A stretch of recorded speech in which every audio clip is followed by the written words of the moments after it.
Terima kasih Tuhan. Ketika kami berbeban berat Tuhan, ketika kami letih lesu dan jiwa kami tidak bersemangat, kami berseru, hai Tuhan, hai jiwaku pujilah Tuhan. Kami berseru, hai jiwaku pujilah Tuhan. Pujilah Tuhan dengan segenap kekuatan. Terima kasih Bapa di surga.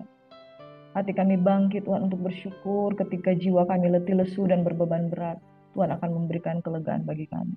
Jadikan hati kami tahir ya Tuhan. Perbaharuilah batin kami dengan roh yang teguh. Dan jangan membuang kami dari hadapan-Mu dan jangan mengambil roh-Mu yang kudus. Kiranya Engkau membangkitkan kami kegirangan yang daripada-Mu oleh karena selamat yang daripada.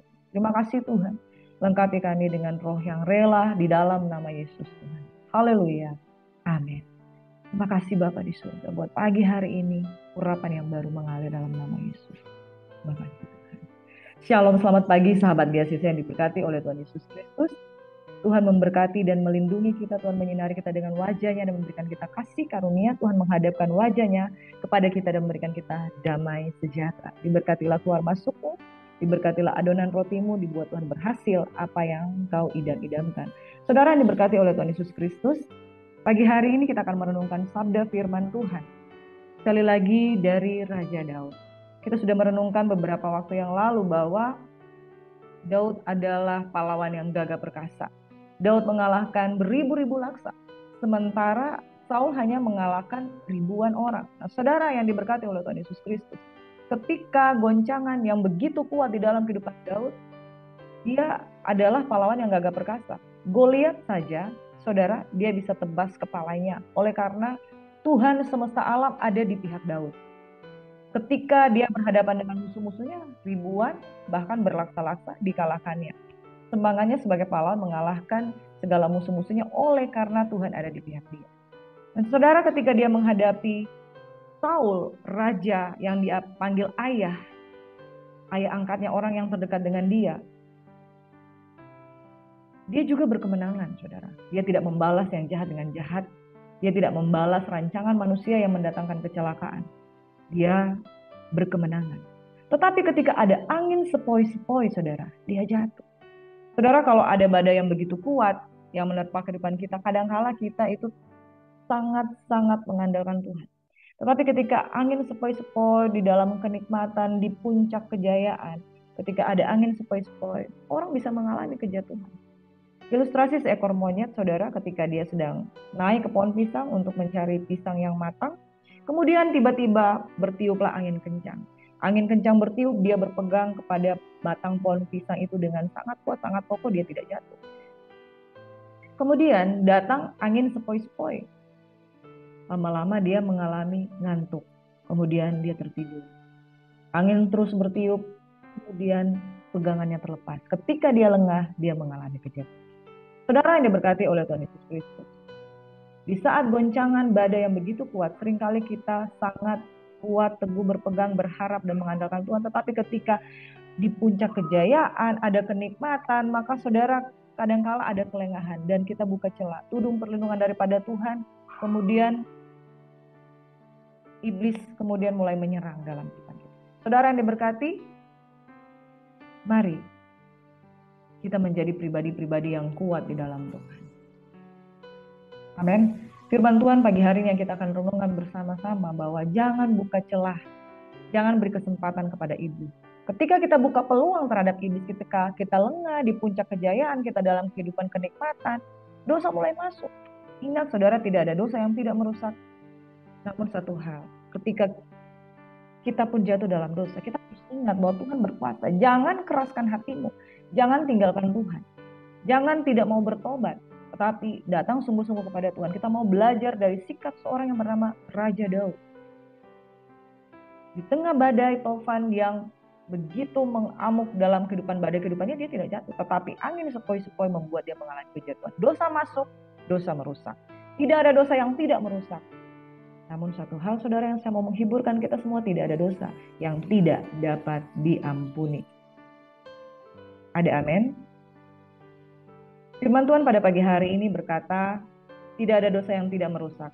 Hati-hati dengan dosa, jangan buka celah.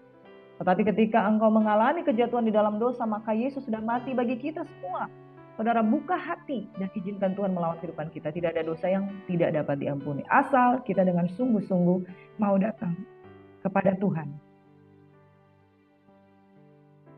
Apakah Tuhan merencanakan kejatuhan manusia? Apakah siklus manusia itu harus selalu mengalami jatuh bangun? Lalu kita katakan, ini cobaan diizinkan Tuhan. Ini Tuhan yang menguji saya, Tuhan yang membuat saya mengalami pencobaan ini. Tahu saudara, sejak Adam dan Hawa jatuh dalam dosa, manusia mengecap yang namanya buah pohon pengetahuan yang baik dan yang jahat. Itu sebabnya kita yang mengambil alih otoritas di dalam diri kita sendiri. Free will ada di dalam kehidupan kita. Tuhan tidak pernah merancangkan kejatuhan. Pada waktu Daud ada di Rumah, firman Tuhan katakan di dalam 2 Samuel 11, pada waktu pergantian tahun, raja-raja itu biasanya maju berperang. Tapi Daud menyuruh Yoab maju beserta orang-orangnya dan seluruh orang Israel. Mereka memusnahkan Bani Amon dan mengepung kota Raba. Daud sendiri tinggal di Yerusalem. Saudara, di saat waktunya kita berperang, yang harusnya kita berperang melawan musuh-musuh kita,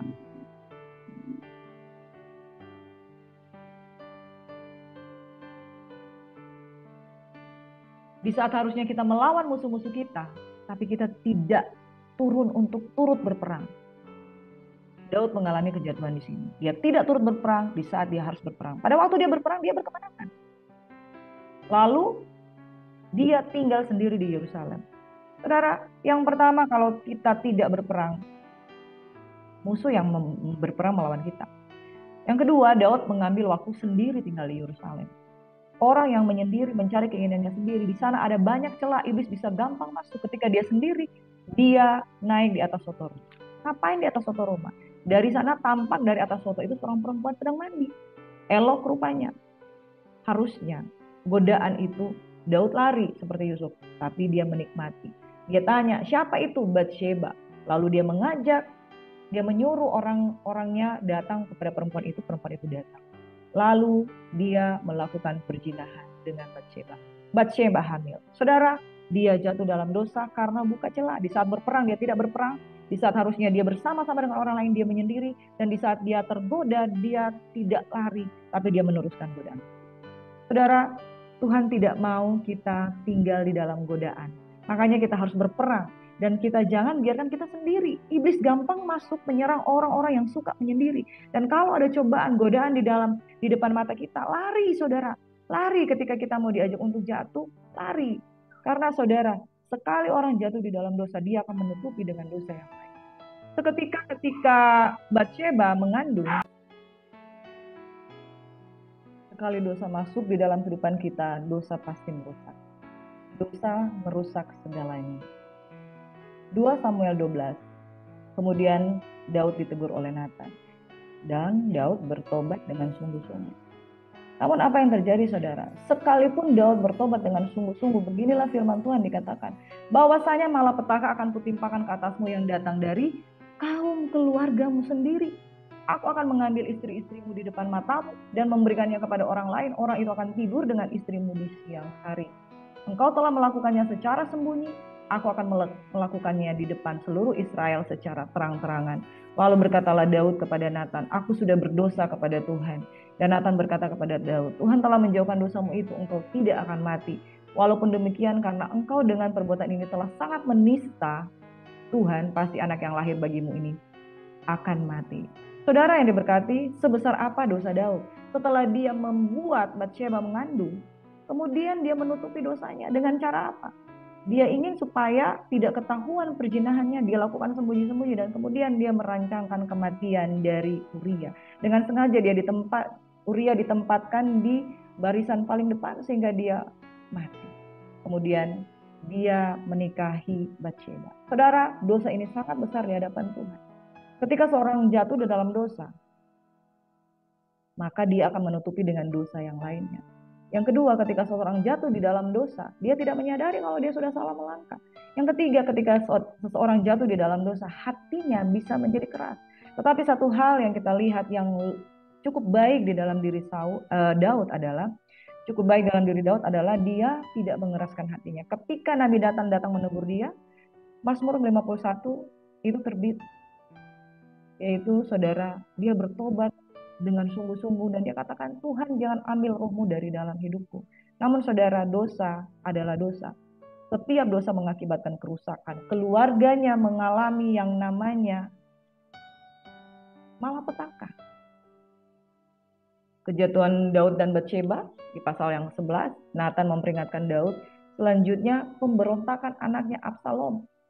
Di tengah-tengah kaum keluarganya sendiri, anaknya itu memperkosa adiknya sendiri, Amnon dan Tamar.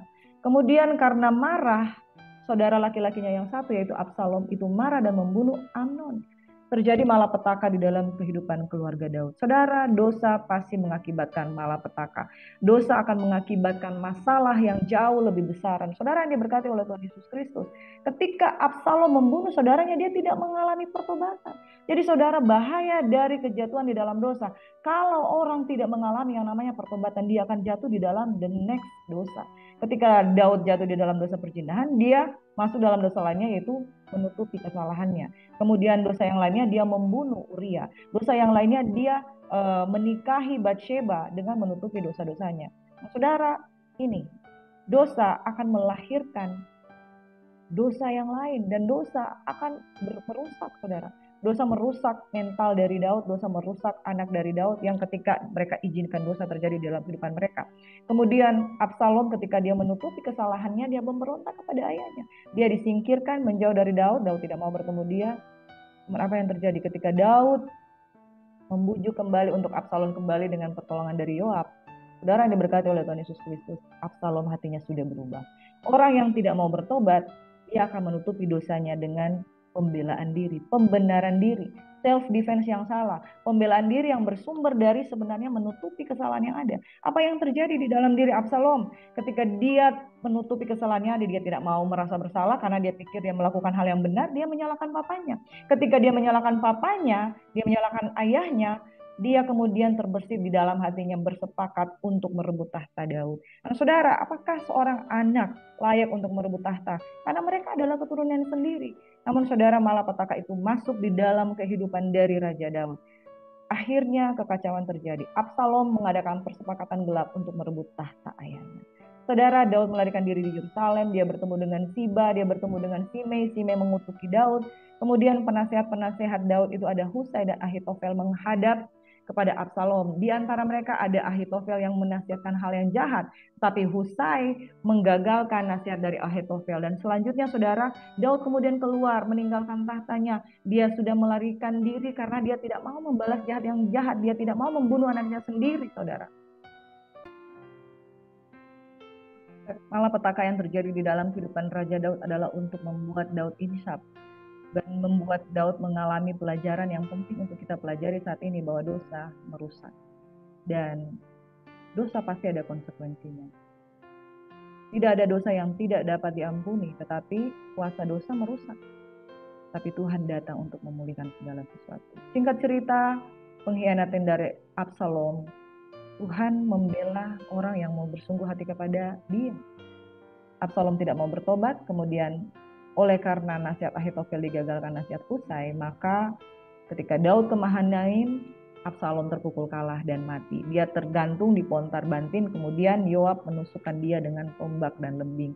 Dan saudara yang diberkati oleh Tuhan Yesus Kristus, kabar kematian Absalom disampaikan kepada Daud. Tidak ada ayah yang menginginkan kematian anaknya, dan dia tidak pernah sedikit pun terbersih untuk melihat anaknya mati. Tapi inilah dosa kalau masuk di dalam kehidupan seseorang pasti merusak, saudara. Kesedihan Daud itu berlarut-larut. Kemudian Daud dibawa kembali ke kerajaan, dia dikokohkan kembali kerajaannya. Ada Mephiboset menyongsong raja, dan saudara yang diberkati oleh Tuhan Yesus Kristus. Di sini kita melihat bahwa dosa mengakibatkan kerusakan. Tapi Daud yang sungguh-sungguh bertobat, Tuhan memulihkan keadaannya. Di dalam Mazmur 51 ayat 3, kasihanilah aku ya Allah menurut kasih setiamu, hapuskanlah pelanggaran menurut rahmatmu yang besar. Besarnya kejatuhan yang dilakukan oleh Daud jauh lebih besar dari Saul. Namun saudara yang diberkati, Tuhan berfirman kepadanya, dia taat, dan dikatakan di dalam ayat yang ke-8, sesungguhnya engkau berkenan akan kebenaran dalam batin, dan dengan diam-diam engkau memberitahukan hikmat kepadaku. Bahkan dikatakan saudara di dalam ayat yang ke-12, jadikanlah hatiku tahir ya Allah, jangan membuang aku dari hadapanmu, jangan mengambil rohmu yang kudus daripadaku, bangkitkanlah kembali padaku kegirangan karena selamat yang daripadamu, dan lengkapilah aku dengan roh yang rela. Saudara, Mazmur pertobatan di dalam Mazmur 51. Tidak ada kesukaan melebihi dari kesukaan karena kegirangan yang bangkit karena diselamatkan Tuhan. Saudara, pilihlah bertobat, maka engkau akan hidup. Tidak ada satupun dosa yang tidak dapat diampuni. Tapi dosa pasti ada konsekuensinya. Ini menjadi pelajaran supaya kita tidak mengulang lagi akan dosa. Firman Tuhan katakan, jangan membuang aku dari hadapanmu, dan jangan mengambil rohmu yang kudus dari dalam hidupku. Saudara, firman Tuhan berkata di dalam Mazmur 51, sekiranya engkau tidak, sebab engkau tidak berkenan pada korban sembelihan, sekiranya aku persembahkan korban bakaran, engkau tidak menyukainya. Saudara, mendengar lebih baik daripada memberikan korban persembahan. Sebab kedegilan, ketidaktaatan itu sama seperti penyembahan berhala. Makanya sekalipun mempersembahkan korban yang begitu banyak, korban sembelihan kepada Allah yang terbaik ialah jiwa yang hancur, hati yang patah dan remuk tidak akan kau pandang hina ya Tuhan. Tuhan berkenan pada korban yang benar, korban bakaran, dan korban yang terbakar seluruhnya. Saudara yang diberkati oleh Tuhan Yesus Kristus, firman Tuhan pada pagi hari ini mengajak kita. Jangan buka celah, saudara. Jangan buka celah sedikit pun, karena ketika jatuh dalam dosa, pasti akan ada dosa lainnya. Dosa berdusta, dosa untuk menutupi kesalahan lainnya, dosa kemudian membunuh dan lain sebagainya. Dan seperti Absalom ketika dia tidak mau bertobat karena dia telah membunuh saudaranya sendiri. Absalom yang tidak mau bertobat karena sudah membunuh saudaranya sendiri, dia tidak mau disalahkan, dia membela diri, akhirnya timbul kekerasan hati. Kekerasan hati ini adalah dampak dari buka celah. Karena dampak dari sikap hati yang tidak mau bertobat. Orang yang tidak mau bertobat, hatinya keras. Dan semakin hatinya keras, dia semakin terperosok di dalam dosa yang lebih lagi, lebih dalam lagi, lebih dalam lagi. Tidak ada gunanya saudara mengeraskan hati. Orang yang melembutkan hati diberi kesempatan untuk pulih. Daud menerima konsekuensi dari dosa, keluarganya berantakan, ada malapetaka yang terjadi, pemberontakan anaknya Absalom terjadi, anaknya meninggal dunia oleh karena anaknya jatuh dalam dosa. Tapi saudara, dia tetap berkeyakinan pertobatan adalah segalanya, mengandalkan Tuhan, dan kemudian Tuhan memulihkan keadaannya. Saudara yang diberkati oleh Tuhan Yesus Kristus, sampai di sini kita melihat bahwa tidak ada dosa yang tidak membawa kita ke dalam kerusakan. Tidak ada dosa yang tidak merusak, pasti merusak, pasti merusak. Saudara tinggal di dalam dosa, saudara keras hati, saudara akan masuk lebih dalam lagi. Dan yang berikutnya, tidak ada dosa yang tidak dapat diampuni. Sehebat-hebatnya engkau jatuh dalam dosa, kuncinya pertobatan, saudara. Maka kita akan melihat pemulihan terjadi. Saul sampai akhir hidupnya tidak lagi bertemu dengan Nabi Samuel, dan dia tidak dipulihkan, dan roh yang ada padanya diambil. Tetapi Daud dosanya jauh lebih besar, perzinahan, pembunuhan berencana, berdusta, dan mengakibatkan yang jahat kepada orang lain, perbuatan yang tidak menyenangkan. Tetapi ketika dia sungguh-sungguh bertobat, dia menerima konsekuensi. Beberapa kali di dalam firman Tuhan dikatakan Daud menerima konsekuensi. Kalau memang itu harus terjadi, dia terima. Saudara, penerimaan inilah yang akan dialami oleh orang-orang hebat. Orang-orang yang mau dipulihkan, mau menerima konsekuensi, dan hidupnya dipulihkan jauh lebih baik daripada yang sebelumnya. Mari saudara, tidak ada satu orang pun yang sempurna, kita bisa jatuh dalam dosa. Tapi kalau kita tidak mengeraskan hati, mau ditegur seperti Daud, mau ditegur Nabi Nathan, mau menerima konsekuensinya. Dia tidak marah kepada Nabi Nathan, bahkan dia menerima dampak dari kejatuhannya itu. Dan kemudian dia mengalami yang namanya titik balik. Dia dikembalikan kepada tahtanya, kemudian dia bisa melanjutkan kehidupannya sebagai raja yang sangat dikenal dan dikasihi oleh Tuhan. Amin. Saudara, mari kita satu dalam doa. Bapa di surga, kami bersyukur buat firman Tuhan pada pagi hari ini. Kami tidak sempurna, kami seringkali jatuh di dalam dosa, tetapi dosa itu merusak, ada konsekuensi yang terjadi. Kami berdoa agar kami boleh keluar dari lembah kekelaman, dan kami berdoa kami boleh mengalami pemulihan. Tidak ada satupun dosa yang tidak dapat diampuni kalau kami sungguh-sungguh datang kepada Tuhan. Dalam nama Yesus Tuhan, kami menyerahkan kehidupan kami, aktivitas kami dipulihkan. Bagian-bagian hati kami yang rusak dipulihkan. Bagian-bagian dosa yang sudah merusak kehidupan kami, kekerasan hati kami, dipulihkan Bapa. Ampuni salah dan dosa kami, dan kami serahkan kehidupan kami. Melangkah dalam hidup yang baru, menerima konsekuensi, dan kami percaya ada pemulihan, ada pemulihan, ada pemulihan. Amin. Ini doa kami Bapa yang kami bawa di dalam nama Yesus Tuhan. Kami bersyukur, haleluya, amin. Kita akan tutup dengan ini, hidup adalah perjalanan, tidak penting berapa lama kita hidup.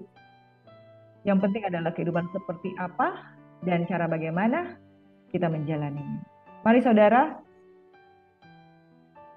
iblis datang untuk mencuri, membunuh, membinasakan. Ada bagian-bagian dalam hidupmu yang rusak karena dosa. Tapi tidak ada satupun dosa yang tidak bisa diampuni. Jalani dengan ucapan syukur dan izinkan Tuhan memulihkan keadaanmu. Tuhan memberkati, and God bless you, shalom.